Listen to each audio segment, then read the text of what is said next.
Hi friends, welcome to my YouTube channel. ಮುದ್ದು ಸೊಸೆ serial ನಲ್ಲಿ ಮುಂದಿನ ಸಂಚಿಕೆಯಲ್ಲಿ ಏನೆಲ್ಲ ಆಗುತ್ತೆ ಅಂತ ಪೂರ್ತಿಯಾಗಿ ನೋಡ್ಕೊಂಡ್ ಬರೋಣ ಬನ್ನಿ. ಸಂಚಿಕೆಯ ಶುರುವಿನಲ್ಲಿ ಭದ್ರಾ ಮತ್ತೆ ವಿದ್ಯಾ ಆದಷ್ಟು ಬೇಗ ಡೈವರ್ಸ್ ತಕತಾರೆ. ಹಂಗೆಯ ವಿದ್ಯನ್ ಹೊಟ್ಟೆಯಲ್ಲಿ ಬೆಳೀತಾ ಇರೋ ಮಗು ಭದ್ರಂದಲ್ಲ ಅಂತ ಈಶ್ವರಿ ಈ ಸತ್ಯನ ಐಶ್ವರ್ಯನ ಹತ್ರ ಹೇಳ್ತಾಳೆ. ಅದನ್ನ ಕೇಳಿದ ತಕ್ಷಣ ಐಶ್ವರ್ಯಂಗೆ ಸಿಕ್ಕಾಪಟ್ಟೆ ಖುಷಿ ಆಯ್ತಿದೆ. ಆದ್ರೆ ಸುಭಾಷನ್ ಮದ್ವೆಲಿ ಆ ವಿದ್ಯಾ ಕಾರ್ ಒಳಗಡೆ ಹೋಗಿ ಔಷಧಿ ಎಲ್ಲ ತಗೊಂಡ್ ಬಂದ್ಲು ಅಂತ ಮಾವ ಅವಳನ್ನ ತುಂಬಾ ಹೊಗಳ್ತಾ ಇದ್ರು. ಅದು ಅಲ್ದೆ ಅವಳಿಗೆ 1 ಕೋಟಿ ರೂಪಾಯಿ ದುಡ್ಡು ಕೊಟ್ಟಿದ್ದಾರೆ ಅಂತ ಐಶ್ವರ್ಯ ಹೇಳ್ಬೇಕಾದ್ರೆ, ನೋಡುವ, ಅದು ಬೇರೆ ವಿಷಯ. ಗಂಡನ್ಗೆ ಮೋಸ ಮಾಡೋದು ಮತ್ತೆ ಇದು ಎಲ್ರು ಒಂದೇ ಆದದೆ ಹೇಳು. ಯಾವ ಗಂಡ ತಾನೆ ತನ್ ಹೆಂಡ್ರು ತನ್ಗೆ ಮೋಸ ಮಾಡೋಳೆ ಅಂತ ಗೊತ್ತಾದ್ಮ್ಯಾಕೆ ಸುಮ್ಕಿರ್ತಾನೆ ಹೇಳು? ಅಂತದ್ರಾಗೆ ಇವಳೋಗಿ ಔಷಧಿ ತಂದ್ಕೊಟ್ಟು ಮನೆಯವ್ರ ಜೀವ ಉಳಿಸಿದ ತಕ್ಷಣ ಅವನು ಇವಳನ್ನ ಎಂಟಿ ಅಂತ ಒಪ್ಕೊಬಿಟ್ಟಾನೆ. ನೀನೇ ಯೋಚನೆ ಮಾಡು. ಅದಕ್ಕೆಯ ಭದ್ರಾ ಅವಳಿಗೆ ಡೈವರ್ಸ್ ಕೊಟ್ಟು ಬೇರೆ ಹುಡುಗಿನ ಮದ್ವೆ ಮಾಡ್ಕೋಬೇಕು ಅಂತ ಅವನೇ. ನಾವು ಅಷ್ಟೇ ಯಾವ್ದಾದ್ರೂ ಹುಡುಗಿ ಇದ್ದದೆ ಅಂತ ಹುಡುಕ್ತಾ ಇದೀವಿ ಅಂತ ಈಶ್ವರಿ ಹೇಳ್ಬೇಕಾದ್ರೆ, ಓ ಓಕೆ ಅಂತ ಐಶ್ವರ್ಯ ನುಲಿತಿರ್ತಾಳೆ. ಐಶು, ನೀನು ಮಾತಿಗ್ ಮುಂಚೆ ಭದ್ರಾ ಮಾಮ್ಸ್ ಅಂತ ಅವ್ರ ಹಿಂದೆನೆ ಸುತ್ತಾಡ್ತಿರ್ತೀಯಲ್ಲ, ನೀನೇ ಬೇಕಿದ್ರೆ ಭದ್ರನ್ನ ಮದ್ವೆ ಆದಿಯಾ ಅಂತ ಚಿತ್ರ ಕೇಳ್ಬೇಕಾದ್ರೆ ಲಡ್ಡು ಬಂದು ಬಾಯಿಗೆ ಬಿತ್ತು ಅನ್ನೋ ತರ ಐಶ್ವರ್ಯ ನಾಚ್ಕತ ಎಕ್ಸ್ಪ್ರೆಷನ್ ಕೊಡ್ತಿರ್ತಾಳೆ. ಇದನ್ನ ಈಶ್ವರಿ ಮತ್ತೆ ಚಿತ್ರ ಇಬ್ರು ನೋಡ್ತಿರ್ತಾರೆ. ಹಂಗೆಯ ಅವಳು ನಾಚ್ಕಂದು ಅಲ್ಲಿಂದ ಹೊಂಟಾದ್ಮೇಕೆ, ಏನವ ಇದು, ಒಸಿ ತಳ್ಳದ್ರೆ ಸಾಕು ಹಂಗೆ ಕೆಳಗಡೆ ಬಿದ್ದೋಗೋ ತರ ಆಗೋಗಳಲ್ಲವಾಗ್ಲಿಯಾ, ಈ ತರ ನಾಚಿಕೆ ಪಟ್ಕೊಂಡ್ ನೋಡೈತಾಳೆ ಅಂತ ಚಿತ್ರ ಹೇಳ್ಬೇಕಾದ್ರೆ, ಕಣೆ, ಓಡ್ಲಿ ಇದನ್ನೇ ಇಟ್ಕೊಂಡು ನಾನು ಒಂದ್ ಪ್ಲಾನ್ ಮಾಡಿಯೋನಿ, ನೋಡ್ಕೊಳ್ಳೋಣ ಬುಡೆ ಅಂತ ಈಶ್ವರಿ ಹೇಳ್ತಾ ಖುಷಿ ಪಡ್ತಿರ್ತಾಳೆ. ಈ ಕಡೆ ಐಶು ಸರಿ ಹೇಳಿದ್ ಮಾತ್ಗೆ ಅರ್ಥ ಏನು ಅಂತ ತಿಳ್ಕೊಳಕ್ಕಾಗ್ದೆ ತಲೆ ಕೆರ್ಕೊಂಡು ಓಡಾಡ್ತಿರ್ತಾಳೆ. ಈ ಮಾತ್ನ ನಾನ್ ಯಾರ ಹತ್ರ ಕೇಳಿದ್ರೆ ಯಾರ್ ಸರಿಯಾಗಿ ಉತ್ತರ ಕೊಡ್ತಾರೆ ಅಂತ ಯೋಚನೆ ಮಾಡ್ತಾ ನಿಂತಿರ್ಬೇಕಾದ್ರೆ ಅಲ್ಲಿ ಅವಳು ವಿನಂತಿನ ನೋಡ್ತಾಳೆ. ಆಗ ಅವಳ ಹತ್ರ ಓಡಾಗಿ, ವಿನಂತಿ, ಆಕ್ಚುಲಿ ನಾನ್ ನಿನ್ ಹತ್ರ ಒಂದ್ ವಿಷಯ ಕೇಳ್ಬೇಕಾಗಿತ್ತು ಅಂತ ಐಶು ಹೇಳ್ದಾಗ, ಹೌದೇ, ಅದೇನು ಅಂತ ಕೇಳಿ ಅಂತ ವಿನಂತಿ ಹೇಳ್ತಾಳೆ. ಆ ಔಟ್ ಹೌಸ್ ಅಲ್ಲಿ ಆ ವಿದ್ಯನ್ ತಂಗಿ ಇದ್ದಾಳಲ್ಲ ಸರು, ಅವಳು ನನ್ಗೆ ಒಂದ್ ವರ್ಡ್ ಅಲ್ಲಿ ಬೈದ್ಲು. ಅದೇನು ಅಂತ ನನ್ಗೆ ಅರ್ಥ ಆಗ್ಲಿಲ್ಲ. ಅದ್ರ ಅರ್ಥ ಏನು ಅಂತ ನೀವ್ ಹೇಳ್ತೀರಾ ಅಂತ ಐಶು ಕೇಳ್ಬೇಕಾದ್ರೆ, ಅಷ್ಟೇ ತಾನೇ, ಅದೇನು ಅಂತ ಹೇಳು ಅಂತ ವಿನಂತಿ ಹೇಳ್ತಾಳೆ. ಆಗ ಐಶು ಸರು ಹೇಳಿದ್ ಮಾತನ್ನ ರಿಪೀಟ್ ಆಗಿ ವಿನಂತಿ ಹತ್ರ ಹೇಳ್ತಾ ಅದ್ರ ಅರ್ಥ ಕೇಳ್ಬೇಕು ಅನ್ಕೊಳ್ಳೋಷ್ಟೊತ್ಗೆ, ನೋಡಿ, ನೀವ್ ಈ ತರ ಎಲ್ಲ ನನ್ಗೆ ಬೈಯೋದು ನನ್ಗೆ ಇಷ್ಟ ಆಗಕ್ಕಿಲ್ಲ, ನಾನು ಒಯ್ತೀನಿ, ಹೋಗಿ ಸುಮ್ಕೆ ಅಂತ ಹೇಳ್ಬಿಟ್ಟು ವಿನಂತಿ ಅಲ್ಲಿಂದ ಹೊಂಟೈತಾಳೆ. ಛೇ, ನಾನ್ ಇಲ್ಲಿ ಇವ್ರಿಗೆ ಬೈದೆ, ಅವ್ಳು ಬೈದಿದ್ದನ್ನ ಇವ್ರ ಹತ್ರ ಹೇಳ್ದೆ, ಇದನ್ನ ಇವ್ರು ತಪ್ಪಾಗಿ ಅರ್ಥ ಮಾಡ್ಕೊಂಡು ಹೊರಟೋಗ್ಬಿಟ್ರಲ್ಲ ಅಂತ ಐಶು ತಲೆ ಕೆಡ್ಸ್ಕೊತಿರ್ತಾಳೆ. ಇನ್ ಯಾರ ಹತ್ರ ಇದ್ರ ಬಗ್ಗೆ ಅರ್ಥ ಕೇಳಿದ್ವು ಅಂತ ಐಶು ಯೋಚನೆ ಮಾಡ್ಬೇಕಾದ್ರೆ ಅಲ್ಲಿ ಭದ್ರಾ ಫೋನ್ ನಲ್ಲಿ ಮಾತಾಡ್ತಿರೋದನ್ನ ನೋಡ್ತಾಳೆ. ಹಾ, ಇದಕ್ಕೆ ಭದ್ರಾ ಮಾಮ್ಸೇ ಕರೆಕ್ಟ್, ಭದ್ರಾ ಮಾಮ್ಸ್ ಅಂತ ಹೇಳ್ತಾ ಐಶು ಭದ್ರನ್ ಹತ್ರ ಹೋಯ್ತಾಳೆ. ಏನ್ ಐಶು ಅಂತ ಭದ್ರಾ ಕೇಳ್ಬೇಕಾದ್ರೆ, ಮಾಮ್ಸ್, ಆ ಸರು ಇದ್ದಾಳಲ್ಲ, ಅವಳು ಏನ್ ಮಾಡಿದ್ಲು ಗೊತ್ತಾ ಅಂತ ಹೇಳ್ತಾ ಸರು ಮತ್ತೆ ಇವಳ ಮಧ್ಯೆ ನಡೆದಿದ್ ಮಾತನ್ನೆಲ್ಲ ಭದ್ರಿನ್ ಹತ್ರ ಹೇಳ್ತಾಳೆ. ಅವಳು ವಟ ವಟ ಅಂತಿರೋದನ್ನ ನೋಡಿ ಭದ್ರಿನ್ಗೆ ಆ ಮಾತುಗಳನ್ನೆಲ್ಲ ಕೇಳಿಸ್ಕೊಳಕಾಗ್ದೆ, ಭದ್ರಾ, ನೀನ್ ಇಲ್ಲಿಂದ ಎದ್ದು ಹೋದ್ರೆ ಗೆದ್ದೆ ಕಣ್ಲಾ ಅಂತ ಅನ್ಕಂಡು ಮೆಲ್ಲಿಗೆ ಅಲ್ಲಿಂದ ಎಸ್ಕೇಪ್ ಆಗೋಯ್ತಾನೆ. ಮಾಮ್ಸ್, ಎಲ್ಲೋದ್ರಿ ಮಾಮ್ಸ್ ಅಂತ ಐಶು ಸುತ್ತಮುತ್ತ ಹುಡುಕ್ತಿರ್ತಾಳೆ. ಛೆ, ಯಾರು ನನ್ಗಿದ್ರ ಅರ್ಥನೇ ಹೇಳ್ತಿಲ್ವಲ್ಲ, ಇದನ್ ಯಾರ ಹತ್ರ ಕೇಳಲಿ ನಾನು, ಛೆ ಅಂತ ಹೇಳ್ತಾ ಐಶು ಕೋಪ ಮಾಡ್ಕೊಂಡ್ ಅಲ್ಲಿಂದ ಹೋಯ್ತಾಳೆ. ಈ ಕಡೆ, ಏ ಅಮ್ಮಮ್ಮ, ನಿಂಗೆ ಎಷ್ಟ್ ಕಿತ ಹೇಳಿನಿ ಕಾಲ್ನ ಒಸಿ ಮ್ಯಾಕಿ ಇಟ್ಕೊಂಡು ಕುತ್ಕ ಅಂತ, ಯಾವಾಗ್ಲೂ ಕೆಳಗಡೆ ಕಾಲ್ ಬಿಟ್ಕ ಕುತ್ಕತಿ ನೋಡು, ಕಾಲ್ ಹೆಂಗ್ ಊತ ಬಂದವೆ, ಕಾಲ್ ಕೆಳಗಡೆ ಏನಾದ್ರು ಇಟ್ಕೊಳಕಿಲ್ವೇ ಚೇರ್ಗಿರ ಅಂತ ಕ್ವಾಟ್ಲೆ ಹೇಳ್ಬೇಕಾದ್ರೆ, ಏ ಬುಡ್ಲಾ, ವಯಸ್ಸಾಯ್ತು, ಇದೆಲ್ಲ ಮಾಮೂಲಿ ಕಣ ಅಂತ ಅಮ್ಮಮ್ಮ ಹೇಳ್ತಿರ್ತಾರೆ. ಆಗ ಐಶು ಅಲ್ಲಿಗ್ ಬಂದು ದಾದಿಮಾ ಅಂತ ಕರೀತಾಳೆ. ಏಯ್, ದಾಡಿ ಬುಟ್ಕಂದಿರೋನೆ, ನಿನ್ನೆ ಕಣ್ಲ ಕರೀತಾ ಇರೋದು, ಅದೇನ್ ಕೇಳಲ್ಲ ಅಂತ ಅಮ್ಮಮ್ಮ ಕ್ವಾಟ್ಲೆಗೆ ಹೇಳ್ತಾರೆ. ಅಯ್ಯೋ ದಾದಿಮಾ, ನಾನು ಅವ್ರನ್ ಕರ್ದಿಲ್ಲ, ನಿಮ್ಮನ್ನ ಕರ್ದಿದ್ದು ಅಂತ ಐಶು ಹೇಳ್ಬೇಕಾದ್ರೆ, ನೋಡೇ, ಒಂದು ಅಮ್ಮಮ್ಮ ಅಂತ ಕರಿ, ಇಲ್ಲ ಅಜ್ಜಿ ಅಂತ ಕರಿ, ಅದೇನೇ ಅದು ದಾದಿ ಗೀದಿ ಅನ್ಕೊಂಡು ಅಂತ ಅಮ್ಮಮ್ಮ ಹೇಳ್ಬೇಕಾದ್ರೆ, ಆಕ್ಚುಲಿ ನನ್ಗೆ ಒಂದ್ ವಿಷಯದ ಬಗ್ಗೆ ಗೊತ್ತಾಗ್ಬೇಕಾಗಿತ್ತು, ಅದಕ್ಕೆ ಇಲ್ಲಿಗ್ ಬಂದೆ ಅಂತ ಐಶು ಹೇಳ್ತಾಳೆ. ಅಷ್ಟೇಯೇ, ಅದೇನು ಅಂತ ಹೇಳು ಅಂತ ಅಮ್ಮಮ್ಮ ಕೇಳ್ಬೇಕಾದ್ರೆ ಐಶು ಮತ್ತೆ ಸರು ಬಗ್ಗೆ ಇವ್ರ ಹತ್ರ ಹೇಳಕ್ಕೆ ಶುರು ಮಾಡ್ತಾಳೆ. ದಾದಿಮಾ, ಇವಾಗ ಹೇಳಿ, ಅದ್ರ ಅರ್ಥ ಏನು ಅಂತ ಐಶು ಕೇಳ್ಬೇಕಾದ್ರೆ, ಅದೆಲ್ಲ ಇರ್ಲಿ, ಮೊದ್ಲು ನೀನೇನಂತ ಮಾತಾಡ್ದೆ ಅದ್ರ ಬಗ್ಗೆ ಹೇಳು ಅಂತ ಅಮ್ಮಮ್ಮ ಕೇಳ್ತಾರೆ. ಅಯ್ಯೋ ಇಲ್ಲ ದಾದಿಮಾ, ನಾನೇನು ಹೇಳಿಲ್ಲ ಅಂತ ಐಶು ಹೇಳ್ಬೇಕಾದ್ರೆ, ಏಯ್, ನೀನ್ ಏನು ಹೇಳ್ದೆ ಅವಳು ಏನು ಮಾತಾಡೋ ಅಂತವಳಲ್ಲ, ಮರ್ವಾದೆಯಾಗಿ ಅದೇನೇನಾಯ್ತು ಅದನ್ನ ಕರೆಕ್ಟ್ ಆಗಿ ಹೇಳು ಅಂತ ಅಮ್ಮಮ್ಮ ಕೇಳ್ಬೇಕಾದ್ರೆ, ಅದು ನಾನು ಭದ್ರನ್ ಮಾಮ್ಸ್ ಜೊತೆ ಸ್ವಲ್ಪ ಕ್ಲೋಸ್ ಆಗಿ ಮಾತಾಡ್ತಿದ್ದೆ. ಅದಕ್ಕೆ ಅವಳು ಕೋಪ ಮಾಡ್ಕೊಂಡು ನಮ್ ಭಾವನ್ ಹತ್ರ ನೀನ್ ಮಾತಾಡ್ಬೇಡ, ದೂರ ನಿಂತ್ಕೊಂಡ್ ಮಾತಾಡು ಅಂತ ಎಲ್ಲ ಮಾತಾಡ್ತಾಳೆ. ನೀನ್ ಯಾರೇ ನಮ್ ಭಾವನ್ ಜೊತೆ ಮಾತಾಡೋದಿಕ್ಕೆ ಅಂತ ಹಾಗೆ ಹೀಗೆ ಅಂತೆಲ್ಲ ಬೈತಿದ್ರು. ಅದನ್ನೆಲ್ಲ ಕೇಳೋದಿಕ್ಕೆ ನೀನ್ ಯಾರೇ ಅಂತ ನಾನ್ ಬೈಬೇಕಾದ್ರೆ ಹಾಗೆ ನಾನ್ ಅವಳಿಗೆ ಪಾಗಲ್ ಅಂತ ಹೇಳಿ ಬೈದೆ ಅಂತ ಐಶು ಹೇಳ್ಬೇಕಾದ್ರೆ, ಪಾಗಲ್ಲ ಹಂಗಂದ್ರೆ ಏನಮ್ಮಿ ಅಂತ ಅಮ್ಮಮ್ಮ ಕೇಳ್ತಾರೆ. ಪಾಗಲ್ ಅಂದ್ರೆ ಹಿಂದಿಲಿ ಹುಚ್ಚಿ ಅಂತ ಅರ್ಥ ಅಂತ ಐಶು ಹೇಳ್ತಿದ್ದಂಗೆ ಅದನ್ನ ಕೇಳಿ ಅಮ್ಮಮ್ಮಂಗೆ ಕೋಪ ಬರ್ತದೆ. ಅದಕ್ಕೆ ಅವಳು ಬಾಯಿ ಬಂದಂಗೆ ನನ್ಗೆ ಈ ರೀತಿ ಎಲ್ಲ ಬೈಯದ ಅಂತ ಐಶು ಕೇಳ್ಬೇಕಾದ್ರೆ, ಅಲ್ಲ ಕಣಮ್ಮಿ, ಅಕ್ಕನ್ ಗಂಡನ್ ಜೊತೆ ಯಾವಳ ಒಬ್ಳು ನುಲಿತಾವಳೆ ಅಂತಂದ್ರೆ ನೋಡ್ಕೊಂಡು ನಾದ್ನಿಯಾದವಳು ಸುಮ್ನೆ ಇರ್ತಾಳೆ? ಅದ್ರಲ್ಲೂ ಅವಳು ಹಳ್ಳಿ ಹುಡುಗಿ ತಗದ್ ನಾಲ್ಕ್ ಬಾರಿಸ್ಬಿಡ್ತಾಳೆ. ಆಮೇಕೆ ಹೋಗ್ಲಿ ಪಾಪ ಅಂತ ಬರೀ ಬೈದ್ ಕಳ್ಸವಳೆ ಅಂತ ಅಮ್ಮಮ್ಮ ಹೇಳ್ಬೇಕಾದ್ರೆ, ಸರಿ ಇರ್ಲಿ ಬಿಡಿ ದಾದಿ, ಆದ್ರೆ ಅದ್ರ ಅರ್ಥ ಏನು ದಾದಿಮಾ, ಅದೇನು ಅಂತ ನನ್ಗ್ ಗೊತ್ತಾಗ್ಲೇಬೇಕು ಅಂತ ಐಶು ಕೇಳ್ಬೇಕಾದ್ರೆ, ಅಯ್ಯೋ ಕೋತ್ ಮುಂಡೆದೆ ಅಂತ ಬೈದೇವಳೆ. ಆದ್ರೆ ಇದನ್ನೇನಾದ್ರೂ ಅವಳತ್ರ ಹೇಳಿದ್ರೆ ಇವಳು ಇನ್ನೂ ಗಲಾಟೆ ಜಾಸ್ತಿ ಮಾಡ್ತಾಳೆ, ಇವಳತ್ರ ಏನ್ ಹೇಳೋದ್ ಬೇಡ ಅಂತ ಅಮ್ಮಮ್ಮ ಮನ್ಸ್ದಾಗೆ ಅನ್ಕೊಂಡು, ಏನೇ ಯಾವ ಮಾತನ್ನ ಯಾರ ಹತ್ರ ಕೇಳ್ಬೇಕು ಅನ್ನೋ ಮರ್ವಾದೇನೇ ಇಲ್ವೇ ನಿನಗೆ ಅಂತ ಅಮ್ಮಮ್ಮ ಕೇಳ್ಬೇಕಾದ್ರೆ, ಬ್ರೋ ನೀವಾದ್ರೆ ಹೇಳ್ತೀರಾ ಅಂತ ಐಶು ಕ್ವಾಟ್ಲೇನ ಕೇಳ್ತಾಳೆ. ಏಯ್ ನಾನೇ ಹೇಳಕ್ಕಿಲ್ಲ ಅನ್ಮೇಕೆ ಅದೇನೇ ಅದು ಬ್ರೋ ಅನ್ಕೊಂಡ್ ಅವನ ಹತ್ರ ಕೇಳುದು, ಹೋಗೆ ಇಲ್ಲಿಂದ ಬಂದ್ಬಿಟ್ಲು ಅಂತ ಅಮ್ಮಮ್ಮ ಐಶು ಮೇಕೆ ರೇಗಾಡ್ತಾರೆ. ನನ್ಗೆ ಯಾರು ಇದ್ರ ಬಗ್ಗೆ ಹೇಳ್ತಾನೆ ಇಲ್ಲ ಅಂತ ಅನ್ಕೊಂಡು ಐಶು ಅಲ್ಲಿಂದ ಹೋಯ್ತಾಳೆ. ಅಮ್ಮಮ್ಮ, ಸರು ಈ ಐಶುನ ಕೋತ್ ಮುಂಡೆದೆ ಅಂತ ತಾನೇ ಬೈದಿರೋದು ಅಂತ ಕ್ವಾಟ್ಲೆ ಕೇಳ್ಬೇಕಾದ್ರೆ, ಹೂ ಕಣ್ಲಾ, ಇದೇನು ಅರ್ಥ ಅಂತ ಗೊತ್ತಾಗ್ದೆ ಹುಚ್ಚಿತರ ಅವಳೆ ತಿರ್ಗಾಡ್ಲಿ ಸುಮ್ಕಿರು ಅಂತ ಅಮ್ಮಮ್ಮ ಹೇಳ್ಕೊಂಡು ನಗ್ತಿರ್ತಾರೆ. ಈ ಕಡೆ ಭದ್ರ ಕ್ವಾಟ್ಲೆನ ಕರ್ಕೊಂಡು ಔಟ್ ಹೌಸ್ ಹತ್ರ ಬರ್ತಾನೆ. ಲೋ ಕ್ವಾಟ್ಲೆ, ನಾ ಹೇಳದ್ದು ಗೆಪ್ತಿ ಅದೆ ತಾನೆ ಅಂತ ಭದ್ರ ಹೇಳ್ಬೇಕಾದ್ರೆ, ಅಣ್ತಮ್ಮ ನೀ ಹೇಳದ್ದೆಲ್ಲ ಚೆನ್ನಾಗ್ ಗೆಪ್ತಿ ಅದೆ, ಎಲ್ಲ ನಾನ್ ನೋಡ್ಕೊತೀನಿ, ನೀನ್ ತಲೆ ಕೆಡಿಸ್ಕೋಬೇಡ. ಅದ್ಕೆಮ್ಮ ಅಂತ ಹೇಳ್ತಾ ಕ್ವಾಟ್ಲೆ ಮನಿ ಒಳಗ್ ಹೋಯ್ತಾನೆ. ಜೊತೆಗೆ ಭದ್ರನು ಹೋಯ್ತಾನೆ.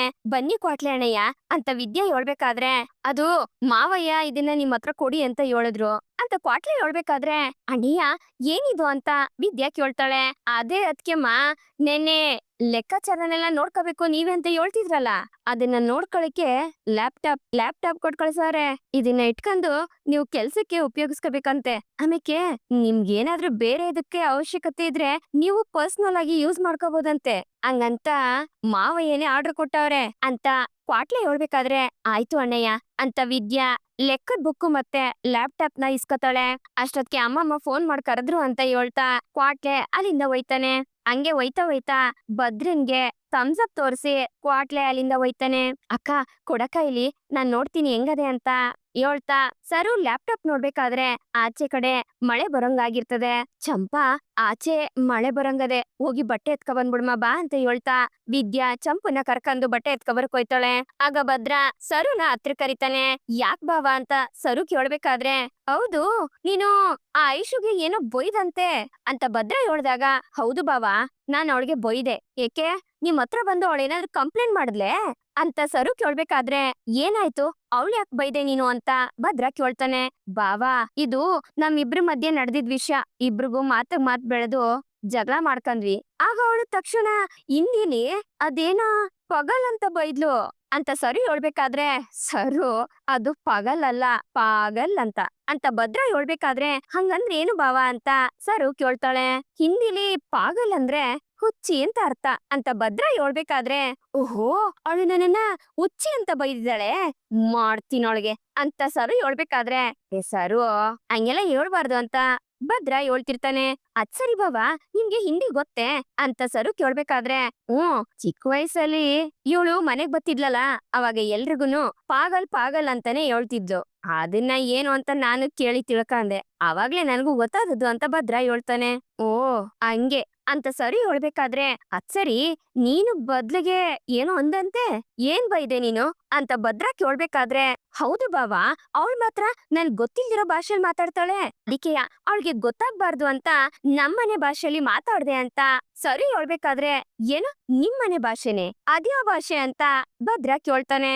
ಅದೇ ಬಾವ, ನಾವು ಮನೇಲಿ ವಿದ್ಯಕ್ಕ ನಾನು ಎಲ್ಲ ಮಾತಾಡ್ತೀವಲ್ಲ ಆ ಭಾಷೆ ಅಂತ ಸರು ಹೇಳ್ಬೇಕಾದ್ರೆ, ಅದೇ ಯಾವ್ದು ಅಂತ ಕೇಳ್ತಿರೋದು ಅಂತ ಭದ್ರ ಹೇಳ್ತಾನೆ. ಹಾಗಿದ್ರೆ ನಿಮ್ಗೆ ಗೊತ್ತಿಲ್ವೇ ಬಾವ ಅದ್ರ ಬಗ್ಗೆ ಅಂತ ಸರು ಕೇಳ್ಬೇಕಾದ್ರೆ, ನಿಜವಾಗ್ಲೂ ಗೊತ್ತಿಲ್ಲ ಅಂತ ಭದ್ರ ಹೇಳ್ತಾನೆ.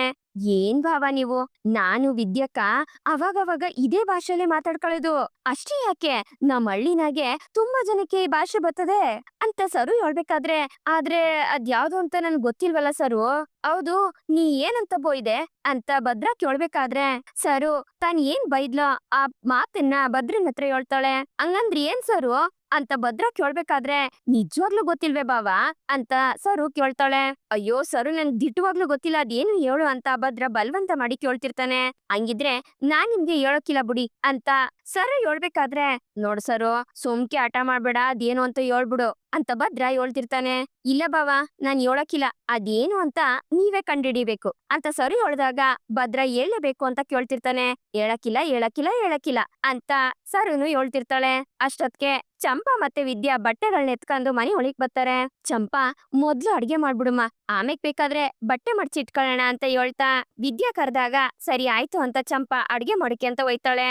ಆಗ ಸರುನು ಅಡ್ಗೆ ಮಾಡಕ್ಕೆ ಅಂತ ಸಹಾಯ ಮಾಡಕ್ ಹೋಗ್ಬೇಕಾದ್ರೆ, ಸರು ನಿತ್ಕೋ ಏಳು ಬೇಗ ಅಂತ ಭದ್ರ ಕರಿತಾನೆ ಇರ್ತಾನೆ. ಅವ್ನ್ ಮಾತಿನ ಕಿವಿಗೆ ಹಾಕೊಳದೆ ಸರು ಒಯ್ತಾನೆ ಇರ್ತಾಳೆ. ಅಕ್ಕ, ನಿಂಗೊಂದ್ ವಿಷಯ ಗೊತ್ತೇ, ನಾವು ರಹಸ್ಯವಾಗಿ ಮಾತಾಡ್ತೀವಲ್ಲ, ಆ ಭಾಷೆ ಭಾವಂಗೆ ಗೊತ್ತಿಲ್ವಂತೆ. ಆ ಭಾಷೆ ಬಗ್ಗೆ ಭಾವ ನನ್ನನ್ನ ಕೇಳಿದ್ರು, ಆದ್ರೆ ನಾನ್ ಹೇಳಕ್ಕಿಲ್ಲ ಅಂತ ಹೇಳ್ದೆ. ಈಗ ನಾವ್ 3 ಜನನು ಆ ಭಾಷೆಲೆ ಮಾತಾಡ್ಕೊಳಮೆ, ಆಗ ಭಾವಂಗೆ ಈ ಭಾಷೆ ಅರ್ಥ ಆಗದೆ ತಲೆ ಕಿರ್ಕೊಂಡು ಓಡೋಗ್ಬಿಡ್ತಾರೆ ಅಂತ ಸರಿ ಹೇಳ್ಕೊಂಡ್ ನಗ್ಬೇಕಾದ್ರೆ, ಸರು ಪಾಪ ಕಣೆ ಭಾವ, ಹಂಗೆಲ್ಲ ಮಾಡ್ಬೇಡ ಅಂತ ಚಂಪಾ ಹೇಳ್ಬೇಕಾದ್ರೆ, ಓಹೋ ಭಾವನ್ ಮೇಲೆ ಪಿರುತಿ ಜಾಸ್ತಿ ಐತೆ ಅನ್ಸುತ್ತೆ, ನಾ ಮಾತಾಡ್ತೀನಿ ಅಂತ ಸರಿ ಹೇಳ್ಬೇಕಾದ್ರೆ, ಭದ್ರ ಮಾತ್ರ ಸರಿ ಹೇಳಿದ್ ಮಾತನ್ನೇ ನೆನ್ಸ್ಕಂತ ಅದ್ರ ಅರ್ಥ ಏನಿರ್ಬೋದು ಅಂತ ಯೋಚನೆ ಮಾಡ್ತಿರ್ತಾನೆ. ಆಮೇಲೆ ಸರು ಮತ್ತೆ ಚಂಪಾ ವಿದ್ಯಾ 3 ಜನ ಸೇರ್ಕೊಂಡು ಅಕ್ಷರನ ಸೇರ್ಸ್ಕೊಂಡು ಮಾತಾಡಕ್ಕೆ ಶುರು ಮಾಡ್ತಾರೆ. ಅದನ್ನ ಕೇಳ್ತಾ ಭದ್ರಂಗೆ ತಲೆ ಕೆಟ್ಟೋಯ್ತದೆ. ಅವ್ರು ಏನ್ ಮಾತಾಡ್ತವ್ರೆ ಅಂತಾನೆ ಅರ್ಥ ಆಗದೆ ತುಂಬಾನೇ ತಲೆ ಕೆರ್ಕತಿರ್ತಾನೆ. ವಿದ್ಯಕ್ಕ ಪಾಪ ಭಾವ ಅಂತ ಚಂಪಾ ಹೇಳ್ಬೇಕಾದ್ರೆ, ಚಂಪಾ ಇದನ್ನೇ ನನ್ ಬೇಕು ಅಂತ ಮಾತಾಡ್ತಿದ್ದಾನೆ, ಅವ್ರನ್ನ ಆಟ ಆಡ್ಸಿರೋದು ಸರು, ಅದಕ್ ನಾ ಏನ್ ಮಾಡೋಕಾದದು ಅಂತ ವಿದ್ಯಾ ಹೇಳ್ತಿರ್ತಾಳೆ. ಅಯ್ಯೋ, ಇವ್ರು ಏನ್ ಮಾತಾಡ್ಕತವ್ರೆ ಅರ್ಥ ಆಯ್ತಿಲ್ವಲ್ಲಪ್ಪ ಅಂತ ಭದ್ರ ಯೋಚನೆ ಮಾಡ್ಬೇಕಾದ್ರೆ, ಸರು ವಿದ್ಯಾ ಮತ್ತೆ ಚಂಪನ್ ಹತ್ರ ಹೋಯ್ತಾಳೆ. ಏ ಸರು, ಯಾಕೆ ಭಾವ ನಿಂಗ್ ಗೋಳಿಕತಿದಿ ಅಂತ ಚಂಪಾ ಕೇಳ್ಬೇಕಾದ್ರೆ, ಅಯ್ಯೋ ನಾದ್ನಿ ಅನ್ಮೇಕೆ ಇಷ್ಟು ಇಲ್ಲ ಅಂದ್ರೆ ಹೆಂಗೆ, ಅವ್ರನ್ ಕಿಂಡಲ್ ಮಾಡ್ದೆ ನಾನ್ ಬೇರೆ ಇನ್ಯಾರು ಮಾಡೋಕಾದದು ಅಂತ ಸರು ಹೇಳ್ತಾಳೆ.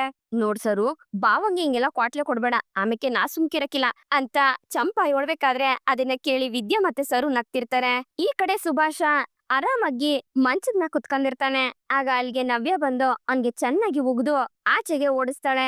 ಆಗ ಈಶ್ವರಿ ಮತ್ತೆ ಚಿತ್ರ ಇಬ್ರು ರೂಮ್ ಒಳಗ್ ಬಂದು, ನವ್ಯ ಏನವ ಮಾಡ್ತಿದ್ದಿ, ನೋಡ್ದವ್ರು ಏನ್ ಅನ್ಕೊಳಕಿಲ್ಲ, ಅವನನ್ನ ಅಡ್ಗೆ ಮನೇಲಿ ಮಲ್ಕೊಂತ ಯಾಕೆ ಕಳಿಸ್ತಿದ್ದಿ ಯಾವಾಗ್ಲೂನು ಅಂತ ಈಶ್ವರಿ ಕೇಳ್ಬೇಕಾದ್ರೆ, ನನಗ್ ಮೋಸ ಮಾಡ್ದವನ್ಗೆ ನಾನ್ ಇದೇ ರೀತಿನೇ ಶಿಕ್ಷೆ ಕೊಡೋದು. ಕಷ್ಟಪಟ್ಟು ಕಾಡ್ ಹೋಗಿ ಔಷಧಿ ತಗೊಂಡ್ ಬಂದಿರೋ ಹುಡುಗಿ ತಲೆ ಹೊಡ್ದು ಆ ಔಷಧಿನ ಕಿತ್ಕೊಂಡ್ ಹೋಗಿದಾನೆ ಅವನು. ಇಂಥವ್ನ ನಾನು ಸುಮ್ನೆ ಬಿಡ್ಬೇಕಾ? 1 ಕೋಟಿ ರೂಪಾಯಿ ಕಳ್ಳದಾರಿಲಿ ಸಂಪಾದನೆ ಮಾಡ್ಬೇಕು ಅಂತ ನೋಡಿದ್ರಲ್ಲ, ಈ ತರ ಬೇರೆ ಎಲ್ಲಾದ್ರೂ ನೋಡಿದೀರಾ? ಅದ್ರ ಬಗ್ಗೆ ನಿಮ್ಗೆ ಮಾತಾಡೋದಕ್ಕೆ ಮಾತೇ ಬರೋದಿಲ್ಲ ಅಲ್ವಾ ಅಂತ ನವ್ಯ ಕೇಳ್ಬೇಕಾದ್ರೆ, ಅದನ್ನೇ ಕಣವ ಹೇಳಕ್ ಬಂದೆ, ಯಾರಿಗೂ ಗೊತ್ತಿಲ್ದಂಗೆ ಅವನು ಅಡ್ಗೆ ಮನೇಲಿ ಹೋಗಿ ಮನಿಕತಾನೆ, ಅದ್ರಿಂದ ನಮ್ ಮನೆಯವ್ರಿಗೆ ಅವಮಾನ ಅಲ್ವೇ, ಇದ್ರ ಬಗ್ಗೆ ಒತ್ತಾರೆ ಮನೆಯವ್ರೆಲ್ರಿಗೂ ಗೊತ್ತಾಗಿ ಭಾವ ಅತ್ತೆ ಎಲ್ರು ತಲೆ ಚೆಚ್ಚತ್ತಿದ್ರು ಕಣವ ಅಂತ ಈಶ್ವರಿ ಹೇಳ್ಬೇಕಾದ್ರೆ, ಅದಕ್ಕೆ ಅಂತ ನಾನೇನ್ ಮಾಡಕ್ಕಾಗತ್ತೆ, ಇದು ನಮ್ಮಿಬ್ರಿಗೆ ಸೇರಿರೋಂತ ವಿಷಯ, ಆ ಮನುಷ್ಯ ಮಾಡಿರೋ ಕೆಲ್ಸಕ್ಕೆ ನಾನ್ ಶಿಕ್ಷೆ ಕೊಡ್ತಾ ಇದೀನಿ, ಶಿಕ್ಷೆ ಟೈಮ್ ಮುಗಿಯೋವರ್ಗೂ ಅವ್ನ್ ಅಲ್ಲೇ ಮಲಗ್ಬೇಕು ಅಂತ ನವ್ಯ ಹೇಳ್ತಾಳೆ. ನೀನು ಶಿಕ್ಷೆ ಕೊಡವ, ನಾ ಬ್ಯಾಡ ಅಂತ ಹೇಳಕಿಲ್ಲ, ಆದ್ರೆ ಏನೇ ಇದ್ರು ನಿಮ್ ರೂಮ್ ಒಳಗಡೆನೆ ಇರ್ಲಿ ಕಣವ, ಈ ರೂಮ್ನಾಗೆ ಯಾವ್ದೋ ಒಂದು ಮೂಲೆಯಲ್ಲಿ ಮನಿಕತನ್ ಬಿಡು, ಅದನ್ ಬಿಟ್ಬಿಟ್ಟು ನೀನು ಅಡ್ಗೆ ಮನೇಲಿ ಮಲ್ಕೋ ಅಂದ್ರೆ ಹೆಂಗವ ಅಂತ ಈಶ್ವರಿ ಹೇಳ್ಬೇಕಾದ್ರೆ, ನೋಡಿ ನನ್ಗೆ ಎಲ್ಲಾ ಭಾಷೆಯಲ್ಲೂ ಇಷ್ಟ ಆಗ್ದಿರೋ ಒಂದೇ ಒಂದ್ ಮಾತು ಅಂದ್ರೆ ಸಾರಿ, ಮತ್ತೆ ಕನ್ನಡದಲ್ಲಿ ಇನ್ನೊಂದು ಮಾತು ನನ್ಗೆ ಇಷ್ಟ ಆಗ್ದಿರೋದು ಶಿಫಾರಿಸ್. ಅವ್ನ್ ಪರ ವಕಾಲತ್ ವಹಿಸ್ಕೊಂಡು ಇಲ್ಲಿಗ್ ಬಂದಿದ್ದೀರಲ್ಲ, ಇದು ನನ್ಗೆ ಸ್ವಲ್ಪನೇ ಇಷ್ಟ ಇಲ್ಲ. ನೀವ್ ಇದೇ ರೀತಿ ನಿಮ್ ಮಗನ್ಗೆ ಶಿಫಾರಿಸ್ ಮಾಡ್ತಾನೆ ಇದ್ರೆ 6 ತಿಂಗಳು ಅವನನ್ನ ಕಿಚನ್ ಅನ್ ಮಲ್ಗಿಸ್ಬೇಕು ಅಂತ ಡಿಸೈಡ್ ಮಾಡಿರೋಳು ದಿಢೀರ್ ಅಂತ 1 ವರ್ಷ ಮುಂದಕ್ ತಳ್ತೀನಿ. 1 ವರ್ಷ ನಿಮ್ ಮಗ ಕಿಚನ್ ಅಲ್ಲೇ ಮಲ್ಗಿರ್ಬೇಕಾ ಬೇಡ್ವಾ? ಅದ್ರ ಬಗ್ಗೆ ನೀವ್ ಯೋಚನೆ ಮಾಡಿ. ನಾನ್ ಏನ್ ಅನ್ಕೊಂಡಿದ್ದೀನೋ ಅದನ್ ಮಾಡೇ ಮಾಡ್ತೀನಿ. ನಿಮ್ ಮಗನ್ ಶಿಕ್ಷೆ ಜಾಸ್ತಿ ಆಗೋದಕ್ಕೆ ನೀವೇ ಕಾರಣ ಆದ್ರೆ ನೀವು ನನ್ನನ್ನ ಜವಾಬ್ದಾರಿ ಅಂತ ಹೇಳ್ಬಾರ್ದು. ಅದಕ್ಕೂ ನನ್ಗೂ ಯಾವ್ದೇ ರೀತಿ ಸಂಬಂಧ ಇಲ್ಲ ಅಂತ ನವ್ಯ ಹೇಳ್ಬೇಕಾದ್ರೆ, ಈಶ್ವರಿ ಮತ್ತೆ ಚಿತ್ರ ಇಬ್ರು ಹುರ್ಕತಿರ್ತಾರೆ. ಇಬ್ರು ಇಲ್ಲೇ ನಿಂತ್ಕೊಂಡು ಏನ್ ಮಾಡ್ತಾ ಇದ್ದೀರಾ, ಹೋಗಿ ಆಚೆಗೆ ಅಂತ ನವ್ಯ ಹೇಳ್ತಿದ್ದಂಗೆ ಈಶ್ವರಿ ಮತ್ತೆ ಚಿತ್ರ ಇಬ್ರು ರೂಮಿಂದ ಆಚೆಗೆ ಒಯ್ತಿದ್ದಂಗೆ ಅವ್ರ ಮುಖ ಹೊಡೆದಂಗೆ ನವ್ಯ ಡೋರ್ ಕ್ಲೋಸ್ ಮಾಡ್ತಾಳೆ. ಅದ್ರಿಂದಾಗಿ ಈಶ್ವರಿ ಮತ್ತೆ ಚಿತ್ರನ್ಗೆ ಸಿಕ್ಕಾಪಟ್ಟೆ ಕೋಪ ಬರ್ತದೆ. ಇವಳಿಗೆ ಆದಷ್ಟು ಬೇಗ ಸರಿಯಾಗಿ ಬುದ್ಧಿ ಕಲಿಸ್ಬೇಕು ಅಂತ ಇಬ್ರು ಮನ್ಸ್ನಾಗೆ ಅನ್ಕೊಂಡು ಡಿಸೈಡ್ ಮಾಡ್ಕತಾರೆ. ಈ ಕಡೆ ವಿದ್ಯಿನ್ ಕಾಲೇಜಾಗೆ ಭದ್ರಾ ವಿದ್ಯಿಂಗೆ ಅವಾರ್ಡ್ ಕೊಡೋದು ಮತ್ತೆ ವಿದ್ಯಿಂಗೆ ಸ್ಕಾಲರ್ಶಿಪ್ ನು ಕೊಡೋದಕ್ಕೆ ಅರೇಂಜ್ ಮಾಡಿರ್ತಾರೆ. ಅಲ್ಲಿಗೆ ಶಿವರಾಮೇಗೌಡ್ರ ಜೊತೆಗೆ ಭದ್ರನು ಬರ್ತಾನೆ. ಅವಳು ಅವಾರ್ಡ್ ತಗೊಳ್ಳೋದು ನಾನು ನೋಡ್ಬೇಕು ಕಣ್ಲ ಕ್ವಾಟ್ಲೆ ಅಂತ ಹೇಳ್ತಾ ಅಮ್ಮಮ್ಮ ಕ್ವಾಟ್ಲೆ ಜೊತೆಗೆ ಅಲ್ಲಿಗೆ ಬಂದಿರ್ತಾರೆ. ಕಾಲೇಜ್ ಪ್ರಿನ್ಸಿಪಲ್ ಮೊದ್ಲು ವಿದ್ಯಿಂಗೆ ಸ್ಕಾಲರ್ಶಿಪ್ ಅನೌನ್ಸ್ ಮಾಡಿ ಆಮೇಲೆ ವಿದ್ಯಾ ಮತ್ತೆ ಭದ್ರ ಇಬ್ರಿಗೂ ಸೇರಿ ಸಮಾಜ ಸೇವೆ ಮಾಡ್ರಿಕೆ ಅಂತ ಅವಾರ್ಡ್ ನ ಕೊಡ್ತಾರೆ. ಇದನ್ನ ನೋಡಿ ಅಮ್ಮಮ್ಮ ಶಾನೆ ಖುಷಿ ಪಡ್ತಾರೆ. ಲೇ ಕ್ವಾಟ್ಲೆ ನೋಡ್ಕ ಸುಮ್ಕೆ ಹಂಗೆ ಕೂತಿದ್ಯಲ್ಲ, ವಿಜಿಲ್ ಹೊಡಿಲ ಅಂತ ಅಮ್ಮಮ್ಮ ಹೇಳ್ತಿದ್ದಂಗೆ ಕ್ವಾಟ್ಲೆ ವಿಜಿಲ್ ಹೊಡಿಕೆ ಶುರು ಮಾಡ್ತಾರೆ. ಮೇಡಮ್, ಇದು ಕಾಲೇಜು, ಪಿಕ್ಚರ್ ಥಿಯೇಟರ್ ಅಲ್ಲ ಅಂತ ಅಮ್ಮಮ್ಮನ್ ಪಕ್ಕ ಕುತ್ಕೊಂಡ್ರ ವ್ಯಕ್ತಿ ಹೇಳ್ಬೇಕಾದ್ರೆ, ನಾವು ಮಂತ್ರಿ ಮನೆಯವರು, ನಾವ್ ಎಲ್ಲ ಮಾಡ್ಬೋದು, ಸುಮ್ಕೆ ಕೂತ್ಕೊಳ್ಳಯ್ಯ ಅಂತ ಅಮ್ಮಮ್ಮ ಆ ವ್ಯಕ್ತಿಗೆ ರೇಗಾಡ್ತಾರೆ. ಹಂಗೆಯ ಕ್ವಾಟ್ಲೆ ಜೊತೆ ಸೇರ್ಕೊಂಡು ಚಪ್ಪಾಳೆ ತಡ್ತಾನೆ ಇರ್ತಾರೆ. ಹಂಗೆಯ ಬದ್ರಿಗೌಡ ಹಾಗೆ ಶ್ರೀಮತಿ ವಿದ್ಯಾ ಭದ್ರೇಗೌಡ ಇಬ್ರು ಸ್ಟೇಜ್ ಅಲ್ಲೇ ಮಂತ್ರಿಗಳ ಪಕ್ಕನೆ ಕುತ್ಕೋಬೇಕು ಅಂತ ಪ್ರಿನ್ಸಿಪಾಲ್ ಹೇಳ್ತಿದ್ದಂಗೆ ವಿದ್ಯಾ ಭದ್ರ ಇಬ್ರು ಬೇಡ ಅಂತ ಹೇಳ್ತಾರೆ. ಇಲ್ಲ, ನೀವು ಕುತ್ಕೊಳ್ಳೇಬೇಕು ಅಂತ ಅವ್ರು ಬಲವಂತವಾಗಿ ಶಿವರಾಮೇಗೌಡ್ರ ಪಕ್ಕನೆ ಕೂರಿಸ್ತಾರೆ. ನೆಕ್ಸ್ಟ್ ಶಿವರಾಮೇಗೌಡ್ರಿಗೆ ಇದ್ರ ಬಗ್ಗೆ ಮಾತಾಡಕ್ಕೆ ಅಂತ ಸ್ಟೇಜ್ ಮೇಲೆ ಕರ್ದಾಗ ಅವ್ರು ಮೈಕ್ ಮುಂದೆ ಹೋಗಿ ನಿತ್ಕೊಂಡು ಮಾತಾಡಕ್ಕೆ ಶುರು ಮಾಡ್ತಾರೆ. ಹಂಗೆಯ ಭಾಷಣ ಮಾಡ್ಬೇಕಾದ್ರೆ ನನ್ ಮುದ್ದಿನ ಸೊಸೆ ವಿದ್ಯಾ ಈ ಸ್ಕಾಲರ್ಶಿಪ್ ತಕತಾಳೆ ಅಂತ ಅನ್ಕೊಂಡಿರ್ಲಿಲ್ಲ ಅಂತ ಶಿವರಾಮೇಗೌಡ್ರು ಹೇಳ್ಬೇಕಾದ್ರೆ ಅದನ್ನ ಕೇಳಿ ಅಮ್ಮಮ್ಮ ಮತ್ತೆ ಕ್ವಾಟ್ಲೆಗೆ ಇಬ್ರಿಗೂ ಖುಷಿ ಆಯ್ತದೆ. ನೋಡ್ಲಾ ಕ್ವಾಟ್ಲೆ, ನನ್ ಮಗನಿಯ ತನ್ ಬಾಯಾರೆ ವಿದ್ಯನ್ನ ಮುದ್ದು ಸೊಸೆ ಅಂತ ಕರ್ದ ಅಂತ ಅಮ್ಮಮ್ಮ ಹೇಳ್ಬೇಕಾದ್ರೆ, ಹೌದು ಅಜ್ಜಮ್ಮ, ನಿನ್ ಮಾತು ನಿಜ ಅಂತ ಹೇಳ್ಕೊಂಡು ಕ್ವಾಟ್ಲೆ ನಗ್ತಿರ್ತಾನೆ. ಹಂಗೆಯ ಎಲ್ರ ಮುಂದೆ ವಿದ್ಯನ್ ಬಗ್ಗೆ ಹೊಗಳುತ್ತಾ ಮಾತಾಡ್ತಾ ಮಾತಂಗ್ ಮುಂಚೆ ಮುದ್ದನ್ ಸೊಸೆ ಅಂತ ಹೇಳ್ಬೇಕಾದ್ರೆ ಅದನ್ನ ಕೇಳಿ ವಿದ್ಯಂಗೂ ಖುಷಿ ಆಯ್ತಿರ್ತದೆ. ಅದು ಅಲ್ದೆ ವಿದ್ಯಾ ಮತ್ತೆ ಭದ್ರ ಇಬ್ರು ತಮ್ಮ ಶೌರ್ಯನ ತೋರ್ಸಿರೋದಿಕ್ಕೆ ಮೆಚ್ಚಿ ಶಿವರಾಮೇಗೌಡ್ರು ಇಬ್ರಿಗೂ ಕತ್ತಿಗಳನ್ನ ಗಿಫ್ಟ್ ಕೊಡ್ತಾರೆ. ಹಂಗೆಯ ವಿದ್ಯನ್ನ ನನ್ ಸೊಸೆ ಅಂತ ಹೇಳ್ಕೊಳಕ್ಕೆ ನನ್ಗೆ ಶಾನೆ ಹೆಮ್ಮೆ ಆಯ್ತದೆ ಅಂತ ಶಿವರಾಮೇಗೌಡ್ರು ಎಲ್ರ ಮುಂದೆ ಹೇಳ್ಬೇಕಾದ್ರೆ ಅದನ್ನ ಕೇಳಿ ವಿದ್ಯನ್ಗೆ ಕಣ್ ತುಂಬ್ಕತದೆ. ನೆಕ್ಸ್ಟ್ ಪ್ರಿನ್ಸಿಪಲ್ ಭದ್ರನ್ನ ಮಾತಾಡಕ್ಕೆ ಅಂತ ಕರೆದಾಗ ಭದ್ರ ಬೇಡ ಅಂತ ಹಿಂಜರಿತಾ ಇರ್ತಾನೆ. ಆಗ ಶಿವರಾಮೇಗೌಡ್ರು ಬಲವಂತ ಮಾಡಿ ಭದ್ರನ್ನ ಕಳಿಸ್ತಾರೆ. ಹೇಳ್ಬೇಕು ಅಂದ್ರೆ ನನ್ಗೆ ಈ ತರ ಸ್ಟೇಜ್ ಮೇಲೆ ಬಂದು ಮಾತಾಡಿ ಅಭ್ಯಾಸ ಇಲ್ಲ, ಕೈ ಕಾಲೆಲ್ಲ ಹಂಗೆಯ ನಡುಕ್ತಾ ಇದೆ. ನಾನು ಓದ್ಬೇಕಾದ್ರೆ ಸ್ಟೇಜ್ ಹತ್ತಿ ನನ್ನನ್ನ ಬಲವಂತವಾಗಿ ಕಳಿಸಿದ್ರು ಹಾಡ್ ಹೇಳು ಅಂತ. ಹಾಡ್ ಹೇಳ್ಬೇಕಾದ್ರೆ ಅರ್ಧದಲ್ಲಿ ನನ್ ತಲೆ ಸುತ್ತ ಬಿದ್ದೋದೆ. ಅದಾದ್ಮೇಲೆ ನಾನು ಇವತ್ತೇ ಸ್ಟೇಜ್ ಮೇಲೆ ಮಾತಾಡಕ್ ಬಂದಿರೋದು, ನಂಗೆ ಭಯ ಆಯ್ತಾ ಇದೆ ಅಂತ ಹೇಳ್ಬೇಕಾದ್ರೆ ಭದ್ರ ಅಲ್ಲಿರೋರೆಲ್ರು ಬಿದ್ದು ಬಿದ್ದು ನಗ್ತಾ ಇರ್ತಾರೆ. ನನ್ನನ್ನ ಓದು ಅಂತ ನಮ್ಮ ಅಪ್ಪಯ್ಯ ಎಷ್ಟೋ ಕಿತ ಹೇಳ್ದ, ಆದ್ರೆ ನಾನು ಬ್ಯಾಡ ಅಂತ ಹಠ ಹಿಡ್ಕ ಸುಮ್ಕಾಗ್ಬಿಟ್ಟೆ.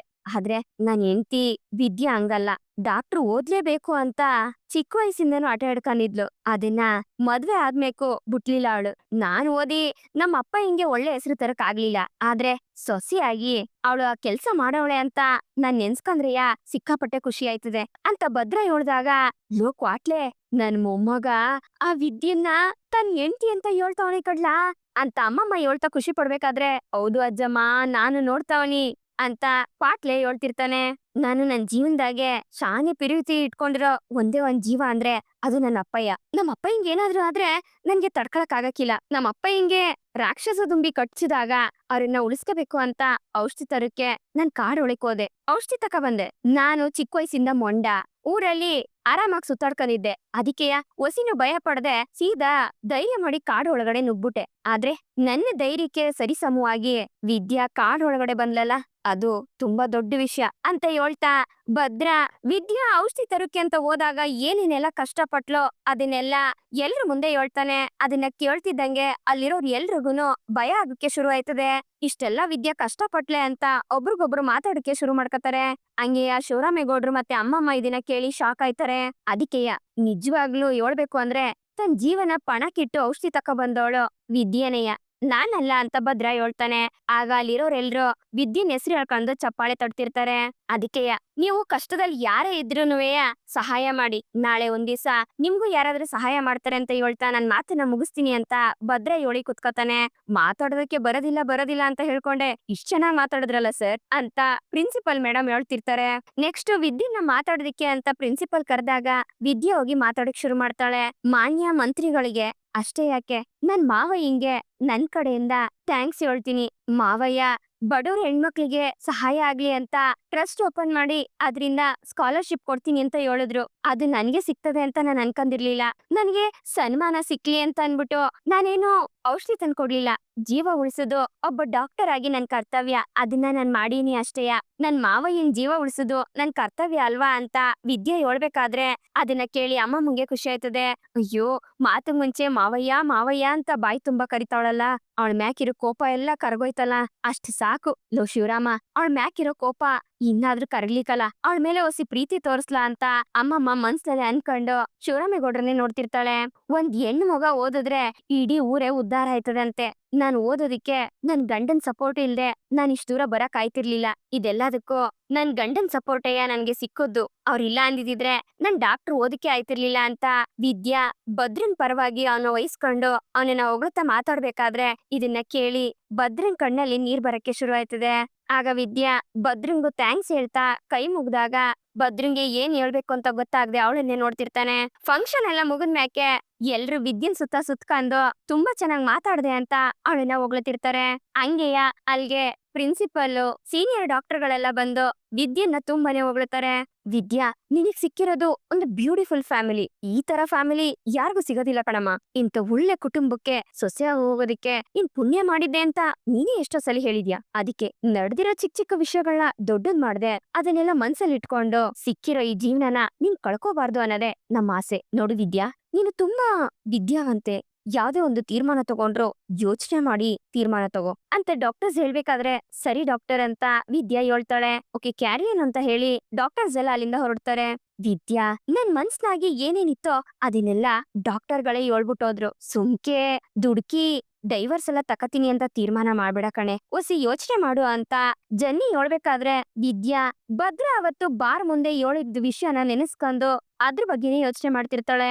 ಅವಳ ಕಣ್ಮುಂದೆ ಭದ್ರ ಹೇಳಿದ್ ಮಾತು, ನಡ್ಕೊಂಡಿದ್ದ ರೀತಿ ಇದೆಲ್ಲ ಅವಳ ಕಣ್ಣು ಕಟ್ಟದಂಗೆ ಕಾಣಿಸ್ತಿರ್ತದೆ.